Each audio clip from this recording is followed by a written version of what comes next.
우리 다 같이 사도신경으로 우리의 신앙을 고백하겠습니다. 전능하사 천지를 만드신 하나님 아버지를 내가 믿사오며 그 외아들 우리 주 예수 그리스도를 믿사오니 이는 성령으로 잉태하사 동정녀 마리아에게 나시고 본디오 빌라도에게 고난을 받으사 십자가에 못 박혀 죽으시고 장사한 지 사흘 만에 죽은 자 가운데서 다시 살아나시며 하늘에 오르사 전능하신 하나님 우편에 앉아 계시다가 저리로서 산 자와 죽은 자를 심판하러 오시리라. 성령을 믿사오며 거룩한 공예와 성도가 서로 교통하는 것과 죄를 사하여 주시는 것과 몸이 다시 사는 것과 영원히 사는 것을 믿사옵나이다. 아멘. 오늘 찬송가는 256장입니다. 찬송가 256장. 먼저 가사를 읽어보도록 하겠습니다. 256장.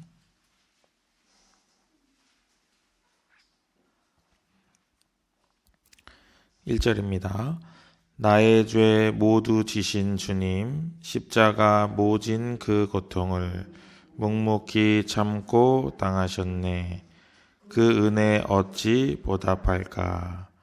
흉악한 죄는 내가 짓고 고통은 주가 당했으니 나 어찌 감히 고개 들고 주 얼굴 뵐 수 있으리까? 눈물로 주께 아뢰옵니다. 그 피로 이 몸 사셨으니 충성된 종이 되게 하사 주 위에 살게 하옵소서. 아멘. 우리 찬송가로 하나님께 영광 돌리겠습니다.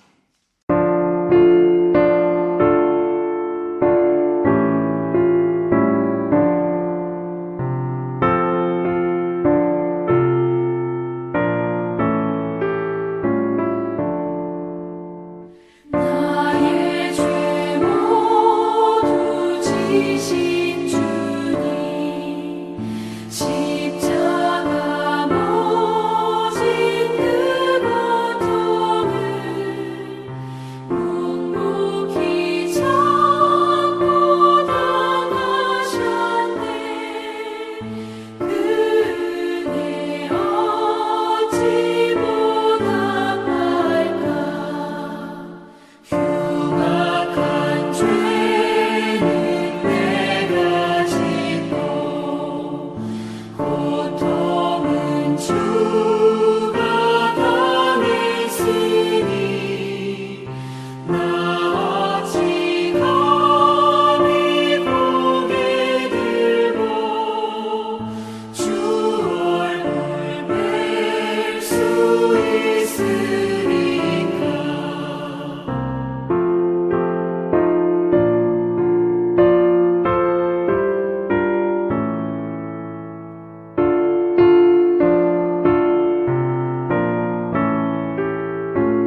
하나님께서 우리에게 주시는 말씀은 마태복음 23장 1절부터 12절입니다.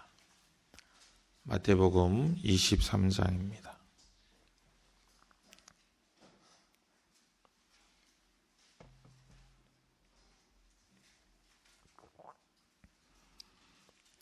마태복음 23장 1절부터 12절까지 제가 읽겠습니다. 이에 예수께서 무리와 제자들에게 말씀하여 이르시되 서기관들과 바리새인들이 모세의 자리에 앉았으니 그러므로 무엇이든지 그들이 말하는 바는 행하고 지키되 그들이 하는 행위는 본받지 말라. 그들은 말만 하고 행하지 아니하며 또 무거운 짐을 묶어 사람의 어깨에 지우되 자기는 이것을 한 손가락으로도 움직이려 하지 아니하며 그들의 모든 행위를 사람에게 보이고자 하나니 곧 그 경문띠를 넓게 하며 옷수를 길게 하고 잔치의 윗자리와 회당의 높은 자리와 시장에서 문안받는 것과 사람에게 랍비라 칭함을 받는 것을 좋아하느니라. 그러나 너희는 랍비라 칭함을 받지 말라.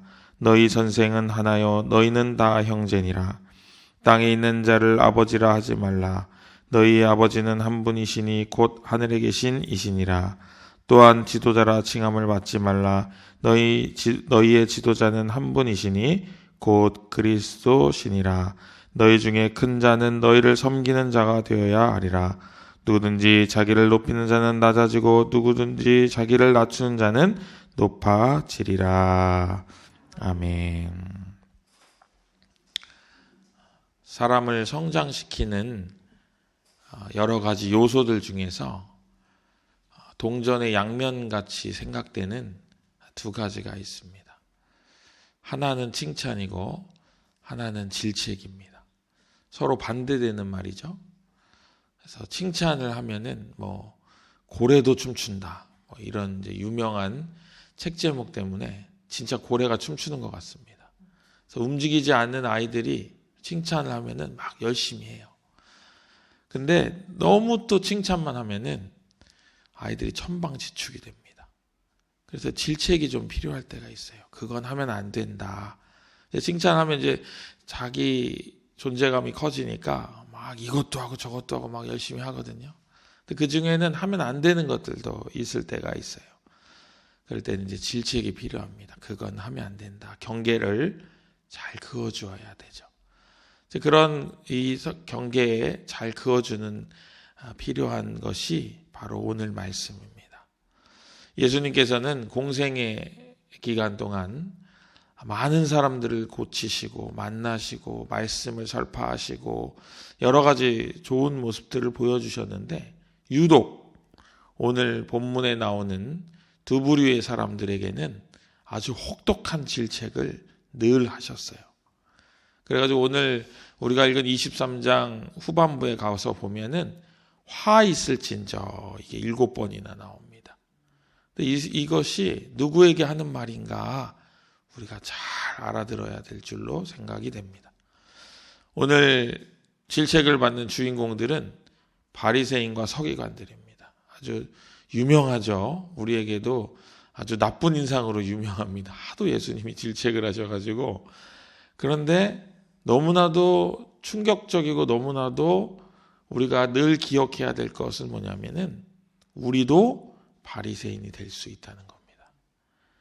저도 오늘 말씀을 읽으면서 별로 유쾌하지 않았어요. 읽으면서 파란불이 아니고 파란불, 빨간불이었습니다. 저도 읽으면서 빨간불이 자꾸 들어오는 거예요. 나 같은데, 나랑 똑같은데 이러면서 굉장히 불편하고 힘들었어요. 며칠 전부터 이거 어떻게 전하지 이러면서 굉장히 힘들었습니다. 그런데 오늘 바리새인들의 모습을 우리가 잘 살펴볼 필요가 있어요. 좋게 말하면 타산지석이 되면 좋겠고요. 조금 심각하게 이야기하면은 나를 꼬집는 예수님의 말씀으로 받으면 좋을 것 같습니다. 그런 서기관들과 바리새인들이 어떤 모습을 보였나 우리가 좀 살펴봐야 될 텐데 먼저 2절입니다. 2절 말씀 같이 읽어보겠습니다. 서기관들과 바리새인들이 모세의 자리에 앉았으니, 예수님께서 서기관들과 바리새인들이 모세의 자리에 앉았다 이렇게 이야기하죠. 이거는 율법과 관련되어 있는 거죠. 모세 하면은 율법을 처음으로 하나님께 받은 사람이니까. 그래서 모세는 굉장히 이스라엘 백성들에게 유명한, 그리고 아주 존경받는, 그리고 율법의 시초로 그렇게 기억이 되는데요. 모세의 자리에 앉았다 그렇게 얘기합니다. 근데 실제로 문헌에 찾아보니까 이 모세의 자리라는 자리가 있었더라고요. 의자가 있었다고 합니다. 그래서 굉장히 이렇게 좀 넓고 큰 자리고, 이렇게 팔걸이가 있는. 그래서 서기관들과 바리새인들이 거기에 이렇게 근엄하게 이렇게 팔을 딱 기대고 앉아 있다가 딱 종을 치면은 나와가지고 딱 천천히 일어나가지고 딱 나와가지고, 자, 율법에 따르면 이렇게 이제 이야기를 하는 거예요. 그 모세의 자리에 앉았다 그런 거예요. 그러고 보니까 3절에 보니까 그렇게 하니까 무엇이든지 그들이 말하는 바는 행하고 지키되 그들이 하는 행위는 본받지 말라. 그들은 말만 하고 행하지 아니하며, 예수님께서 말씀하십니다. 그들이 율법에 대해서는 잘 가르치지만 그들은 말로 성을 지었다가 행위로 성을 무너뜨리는 사람들이니, 그들이 하는 말은 듣고 그들의 행위는 본받으면 안 된다. 예수님께서 그렇게 이야기를 하고 계신 거예요. 얼마나 설교를 잘했는지, 얼마나 가르침을 잘했는지 그들이 없으면 안 될 것 같은 그런 느낌마저 들었던 거죠. 그런데 그들의 행위는 하나님 보시기에 합당하지 않았다.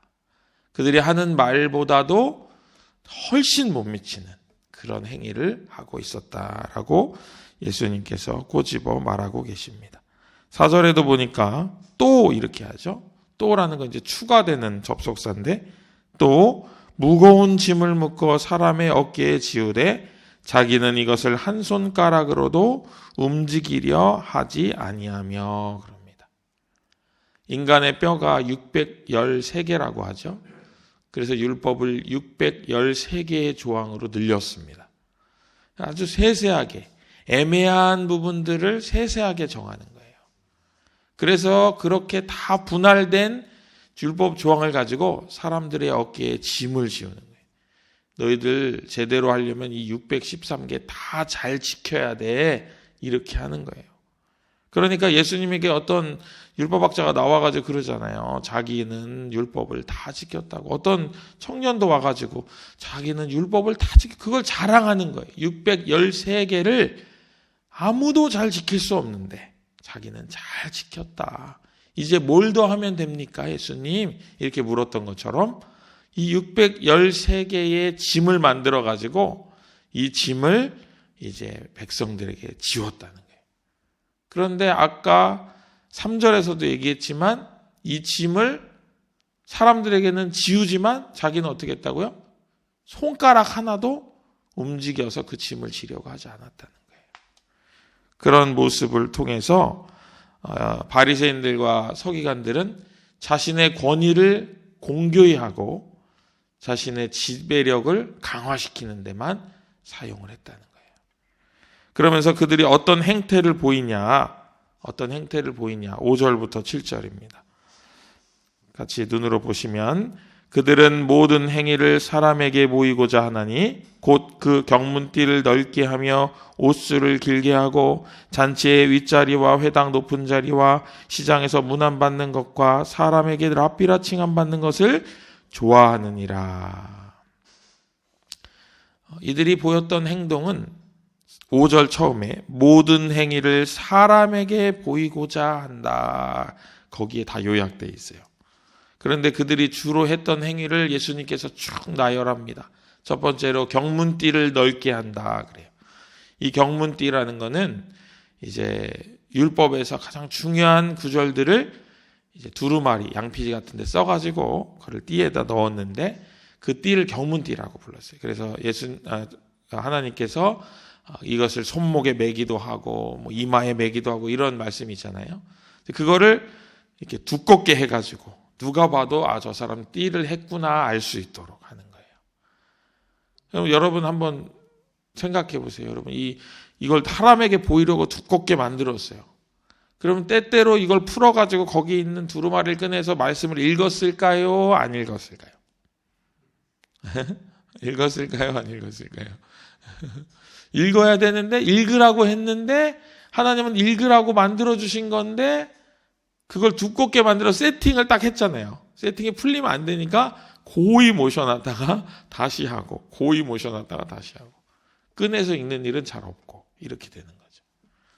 옷수를 길게 했다. 이것도 마찬가지. 하나님께서 이스라엘 백성들에게 민수기에서 너희들 특별한 민족이다 이런 자부심을 심어주시려고 옷수를 다르라고 했는데 이걸 길게 해가지고 저 멀리서 봐도 저 사람은 바리새인이구나. 저 사람은 서기관이구나. 알 수 있도록 했다는 거예요. 사람들에게. 그래서 멀리서 봐도 알 수 있게 하는 이유가 뭘까요? 그 뒤에 나오죠.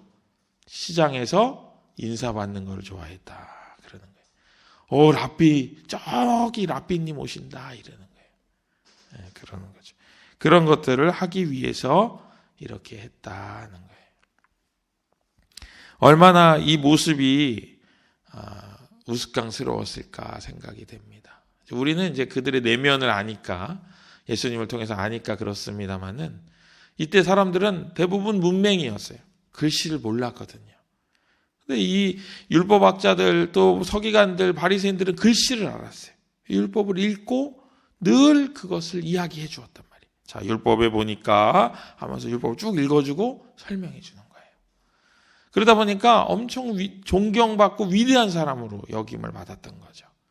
그러다 보니까 이 바리새인들과 서기관들이 피할 수 없었던 가장 큰 죄가 뭐냐면 바로 교만이었던 거예요.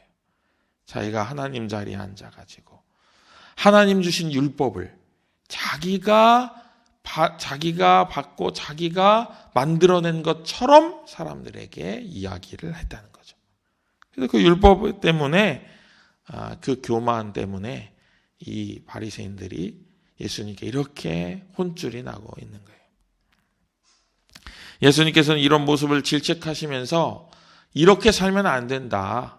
이렇게 행동하면 안 된다 하시면서 이제 8절부터 어떻게 행동해야 될지를 알려주고 계시죠. 다른 구절들은 이제 여러분들이 쭉 읽어보시면은 아실 것 같고 11절과 12절 요약된 11절과 12절 우리 같이 한 목소리 읽어보겠습니다. 너희 중에 큰 자는 너희를 섬기는 자가 되어야 하리라. 누구든지 자기를 높이는 자는 낮아지고 누구든지 자기를 낮추는 자는 높아지리라. 아멘. 여기에는 교만한 자를 향하신 형벌과 겸손한 자를 향하신 보상이 담겨 있어요. 누구든지 자기를 높이려고 하는 사람은 어떻게 된다고요? 낮아진다. 결국에는 아무것도 아닌 게 된다. 사람들에게 지려 밟히게 된다. 그러는 거예요. 맛을 잃은 소금이 바닥에 버려져 사람들에게 밟힌다 하는 것처럼 자기를 높이려고 하는 사람은 의미가 없어지고 낮아지게 된다 하는 거예요. 그러나 반대로 겸손한 사람은 어떻게 되죠? 높임을 받게 된다는 것입니다. 예수님께서는 이 모습을 우리에게 직접 보여주셨어요. 인자는 뭘 하러 오셨다고요? 섬기러 오셨다. 섬기는 모습을 보여주십니다. 예수님의 리더십은 흔히 말하는데 나를 따르라의 리더십이었다고 합니다. 그래서 예수님께서는 보여주시고 너희도 이보다 더 큰 일을 감당하여야 한다 이렇게 이야기하시고 십자가의 몸소 달리시면서 섬김의 본, 자신을 완전히 내어주는 그런 본을 보여주셨습니다. 그리고 자신을 비어서 종의 형체로 만드시고 그리고 가장 낮은 자리에 오셔서 말구에 나셔서 우리의 삶을 우리의 인간의 죄악을 해결하시는 모습을 우리에게 보여주셨습니다. 바리새인들은 말만 하고 자기들이 보여주지 않고 자 돌격 앞으로 하는 리더십이었다면 예수님은 자 내가 하는 걸 잘 봐라 이렇게 하는 거야 하면서 직접 보여주시고 너희들도 한번 해봐라 하고 가르쳐 주시는 그런 아름다운 섬김의 리더십이었다는 것입니다. 그런데 오늘을 살아가는 우리가 이 말씀을 읽으면 쉽지 않습니다. 그렇죠? 다른 사람들을 섬기면은 사람들이 어떻게 반응해요? 이 사람 나보다 낮은 사람이구나 하고 부려먹습니다. 어떻게든 그 사람을 부려먹어요. 잘 안 됩니다. 잘 안 돼요. 저도 섬기는 자가 큰 자니라 하나님께서 한번 마음에 큰 깨달음을 주신 적이 있어서 섬기려고 했더니 후배들이 저를 부려먹더라고요. 그래서 마음이 막 상한 적이 있어요. 이거 아닌데 나 왜 이렇게 살아야 되나, 왜 이런 고민에 빠졌던 적도 있었습니다. 그게 현실인 것 같아요. 그런데 중요한 것은 우리가 그 예수님의 말씀을 따라 살려고 하는 데 있습니다. 그 일 때문에 우리가 어떤 일을 당하는 것은 별로 중요하지 않습니다. 우리가 그 말씀을 따라 살려고 하는 것이 중요한 것이죠. 우리가 계속 이 말씀을 묵상할 때 나도 이렇게 살아야 되는데 이렇게 살지 못하는구나 하지만 계속 묵상해 보면 해답이 보입니다. 그 해답이 바로 뭐냐면 사랑입니다. 사랑하면 이 일을 할 수 있어요. 사랑하면 이것을 감당할 수 있습니다. 여러분, 율법, 우리가 잘 아는 율법이라고 하면 10계명이 있습니다. 10개의 조항이 있죠. 하나님을 사랑하는 10개의 조항, 그리고 이웃을 사랑하는 16, 하나님 사랑하는 4개의 조항, 이웃을 사랑하는 6개의 조항이 있습니다. 여러분 생각해 보세요. 이 일들을 다 하려면 필요한 것이 사랑입니다. 이걸 지키려고 노력하면은 빗나가는 것이 있을 수 있습니다. 그러나 하나님을 사랑하려고 열심히 노력하면 그것을 자연스럽게 지키고 있는 나를 발견하게 되는 거예요. 여러분, 하나님을 사랑하는 사람이 안식일을 지키지 않을까요? 하나님을 사랑하는 사람이 우상을 만들까요? 하나님을 사랑하는 사람이 하나님의 이름을 망령되 일컫지 않을 것입니다.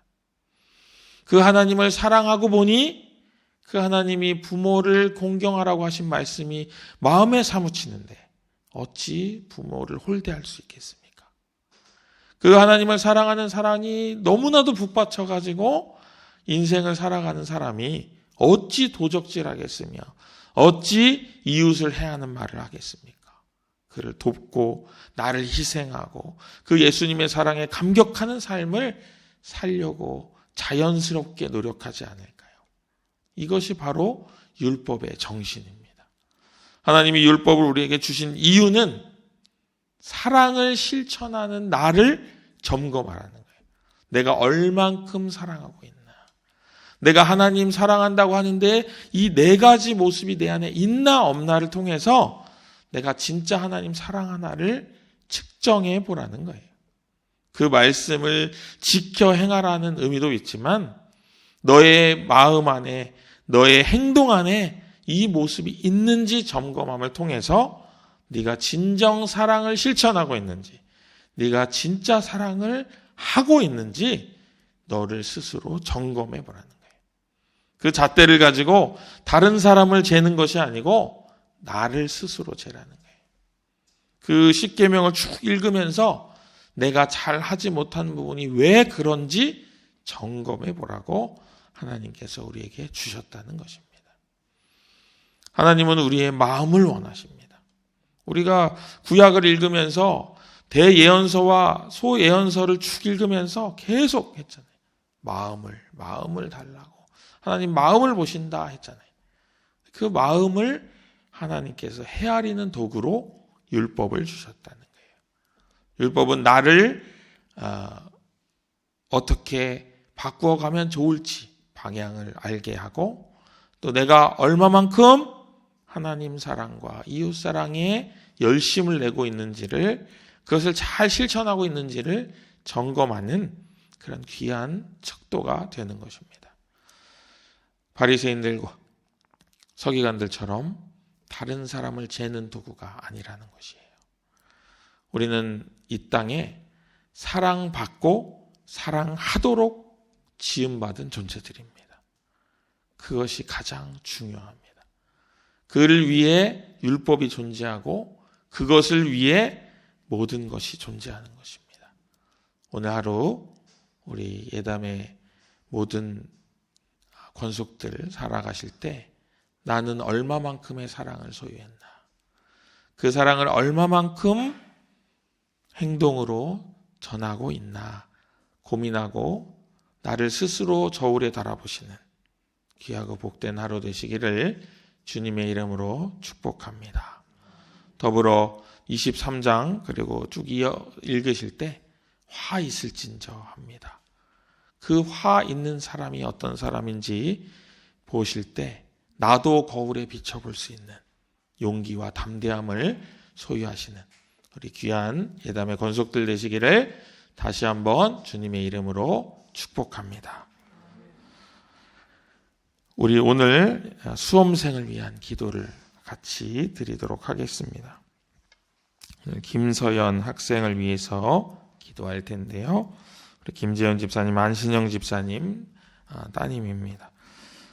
힘들어도 포기하거나 낙담하지 않고 최선을 다해 예비하신 진로를 찾게 하여 주옵시고 입시 과정이 영육간에 강건해지는 기회가 되어 평생토록 신앙으로 굳건히 서게 하시고 귀 쓰임받게 하소서. 우리나라 대한민국의 고3은 인생의 가장 어려운 순간입니다. 인생 전체에 가장 큰 짐을 지고 있다고 생각이 되어집니다. 스스로 그 순간이 신앙의 전환점, 신앙 성숙의 계기가 될 수 있도록 해달라고 우리 시간에 김서연 학생 위해서 잠시 같이 기도하겠습니다. 같이 기도합니다. 사랑과 은혜가 충만하신 하나님 아버지, 우리 김서연 학생이 이 인생의 가장 어려운 순간을 맞이하여 보내고 있습니다. 그 순간에 하나님께 더 가까이 나아가는 귀한 계기가 될 수 있도록 인도하시고 하늘의 은혜를 사모하는 귀한 딸이 될 수 있도록 주께서 함께하여 주옵소서. 진로의 문제도 주님 함께하여 주셔서 찾게 하시고 두드리게 하시고 발견하게 하시고 열리는 놀라운 은혜를 경험하는 아버지 귀한 딸이 될 수 있도록 주께서 함께하여 주시옵소서. 그의 인생의 영육간에 강건해지는 귀한 전환점이 되게 하실 고3의 시간을 잘 보내게 하시고 또한 진학과 또한 여러 가지 재반되는 여러 사항들을 학교를 선택하고 입시 과정에 있는 모든 일들이 주님 안에서 잘 이루어지고 지혜를 얻어서 하나님께서 인도하신 그 길 가운데 온전히 설 수 있도록 주님께서 함께하여 주시옵소서. 인도하여 주시옵소서. 놀라우신 아버지 하나님 은혜와 사랑을 감사드립니다. 우리 김서연 학생이 가장 어려운 순간을 보내고 있을 텐데 그 어려운 순간 하나님께 더욱 의지함으로 새 힘과 능력으로 나아가게 하시고 그의 진로를 온전히 발견하게 하시며 그에게 지혜와 은총을 허락하여 주셔서 그가 가는 길, 그가 찾고자 하는 길 찾게 하시고 걷게 하시고 문을 두드려 열리는 놀라운 축복과 은혜를 경험하는 귀한 나날들이 될 수 있도록 인도하여 주옵소서. 또 오늘 말씀을 듣고 주님 앞에 말씀 앞에 서는 귀한 우리의 권속들 하나님의 은혜를 사모하며 하나님의 사랑을 시험하며 자기 자신을 말씀 앞에 확증하는 귀하고 놀라운 복이 넘치는 오늘 하루가 될 수 있도록 인도하여 주시옵시고 오늘 하루의 시작을 통하여서 아버지 하나님 매일의 삶이 하나님께 사랑을 확증하고 보여드리는 귀한 믿음의 삶이 될 수 있도록 주님께서 함께하여 주시옵소서. 모든 것 더하시며 인도하시는 예수 그리스도 이름으로 간절히 기도합니다. 아멘. 하늘에 계신 우리 아버지여, 이름이 거룩히 여김을 받으시오며 나라의 임하옵시며 뜻이 하늘에서 이룬 것 같이 땅에서도 이루어지이다. 오늘날 우리에게 일용할 양식을 주옵시고 우리가 우리에게 죄 지은 자를 사하여 준 것 같이 우리 죄를 사하여 주옵시고 우리를 시험에 들게 하지 마옵시고 다만 악에서 구하옵소서. 대개 나라와 권세와 영광이 아버지께 영원히 있사옵나이다. 아멘.